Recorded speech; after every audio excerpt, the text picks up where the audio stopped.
Welcome everyone. A very good day to all of you. My name is Ian. I'm Julian.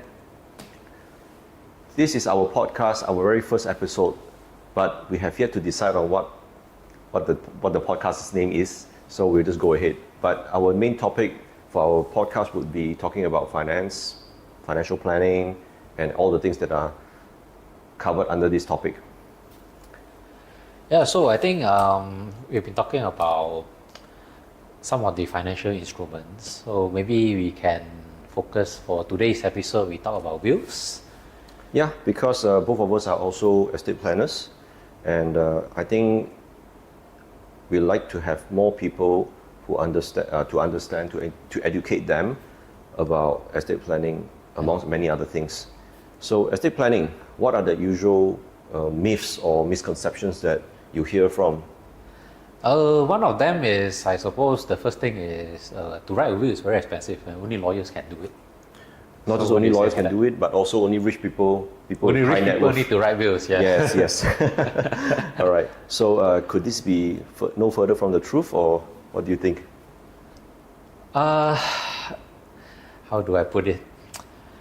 Okay, I think in today's world, if you are a married couple, even you don't have a lot of assets, you need to write a will. Because for a very simple reason, let me share with you a story. If you don't have a will, if a person passes away, a married person passes away, his assets, a non-Muslim person passes away, his asset will be distributed according to the Distribution Act in Malaysia. So 50% goes to the children, 25% goes to the spouse, and this is where the kicker comes in. 25% goes to the parents. But what if the parents are no longer around? Well, I mean, then of course it's fine. But if the parents are still around, then the 25% will go to the parents, and there will be a lot of complications unless you don't own anything. Mm-hmm. So let's say a couple owns a house, very simple, just one property, maybe a bit of money in the bank, that's all.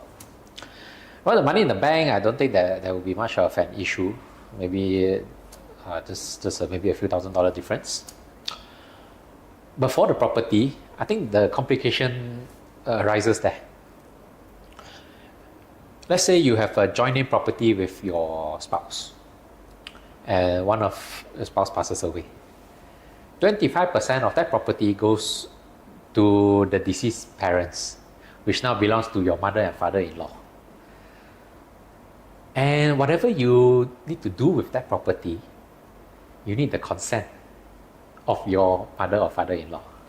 Mm-hmm. Let's say they are nice people, you all get along, that's fine. They can just sort of transfer it back to you, transfer back their ownership back to you, and that's fine.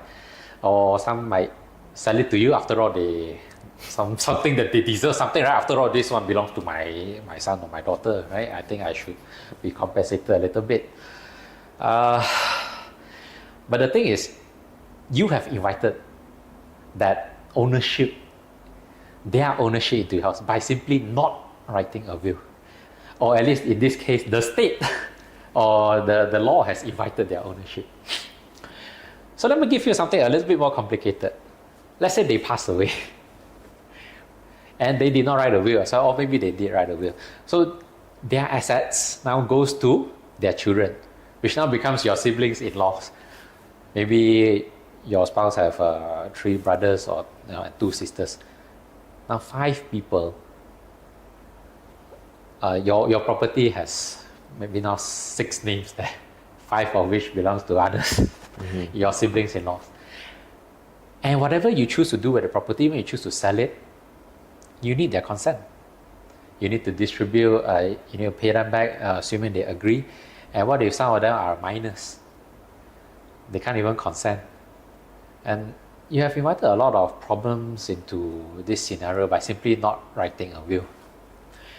And I think the most important part is, why should you let that happen? Why should you have so many people be invited or to own your property in that sense? They never contributed a cent to your mortgage. or your renovations. Maybe they bought you a blender. But that's about it, right? But now they have a say. They might be nice people, they might not be, you might not get along, or they might ask for a compensation. The thing I say is, why do that? This can easily be circumvented by simply writing a will. So that's my take. Yeah. So sometimes I don't want us to paint a wrong picture that our siblings-in-law are the villains. Sometimes they don't even ask, not just you, that didn't even ask for it. Why am I suddenly the owner, part of the owner of your property or my brother or my sister's property? I didn't even ask for it, but it's because of, and then I have to pay for it in the form of inconvenience that I have to go and sign papers. Maybe I'm overseas, I'm living overseas, or I'm in a different state, and it just troubles me that I have to come back and sort this kind of things out. But you're right, all these things could have been just be circumvented by writing a will, a properly done will. So here comes the other question, where does this mean that it has to be a very expensive thing? Well, most of the people that I speak to that have not heard about estate planning, they would have thought that will is so expensive, it's only the rich can afford it, or only it makes sense that the rich people would have done it. But it wouldn't cost too much for a basic will with simple asset classes. It won't be too far from about 1,000 ringgit to get it right. And the more important thing is that it's not about 1,000 or not, it's about whether your wishes for your assets to be distributed to who you want and how you want it to be distributed.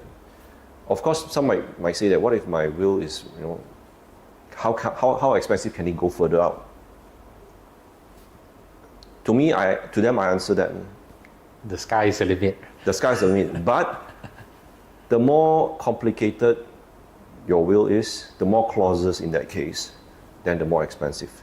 So what dictates complicated? What dictates adding more clauses to it? Yeah. So I always I try to separate things into being specific and general. General means that, for example, I write a clause: all my property will be distributed evenly among my spouse and my surviving children, or my surviving beneficiaries for that matter. So basically, if let's say I have got 3 children and 1 wife, obviously 1 wife, right? So 4 of them, so it will be distributed evenly, 25% each for every single property. Let's just say if I've got 5 property, 5 of them, 25% each of them. But is this going to be a problem, or is this the best arrangement? You can imagine different people will have different kind of needs and demands and expectations for it.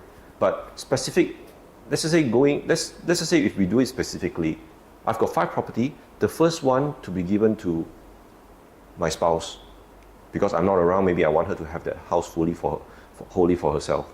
And then 3 more children, 3 houses, 1 each, and the last one maybe only shared among 3 of them, or another second house for my wife, for my spouse, and it is going to be rented out as a rental income, as a source of rental income. Maybe that is specific. So the difference between general and specific would be 1 clause for the general clause, and then 5 clauses.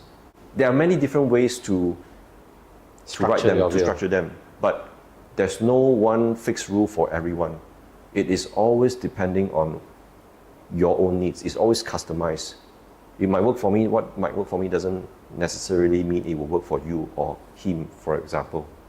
So complicated will is expensive, but it doesn't have to be. Your estate planner will know best if you consult them.